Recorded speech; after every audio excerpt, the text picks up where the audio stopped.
बोला सतेज पाटील साहेब. मोदयांनी उत्तर दिलेलं आहे. पैसे मंजूर झाले, प्रश्न लागल्यानंतर आपण आश्वासन देत आहे की तात्काळ हे वर्ग करण्यात, त्या डिपार्टमेंटनं त्यावेळी हे वर्ग केले पाहिजेत. आरोग्यासारखा महत्वाचा विषय असताना मंजूर झालेले पैसे वर्ग करण्यासाठी प्रश्न लावायची वेळ सदस्यावर येते आणि मग वर्ग होतात. म्हणजे आरोग्य खात्याच्या एकूण कारभाराबद्दल प्रश्नचिन्ह नाही. तात्काळ आपण सांगितलं तारीख द्या, किती तारखेला वर्ग होणार. केंद्रानं पैसे दिले, त्यातले 3 कोटी आले, राहिलेले 3 कोटीबद्दल देखील आपण सकारात्मक आहात. परंतु हे वर्ग किती तारखेपर्यंत होणार, कारण की तिथनं पुढे टेंडर आणि मग कामाची प्रोसेस, त्याला परत 2-3 महिन्याला. त्यामुळे तारीख आपण सांगावं अशी आमची अपेक्षा.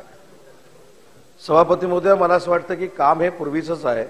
त्याला ऍडिशनल पैसे लागणार होते, ते 6 कोटी रुपये मंजूर झालेले आहेत आणि हा प्रश्न लागायच्या अगोदरच ते टीपीकडे जमा झालेले आहेत. तात्काळ पुढच्या 8 दिवसामध्ये हा प्रस्ताव जो निधीचा वर्ग करायचा आहे तो मंजूर केला जाईल.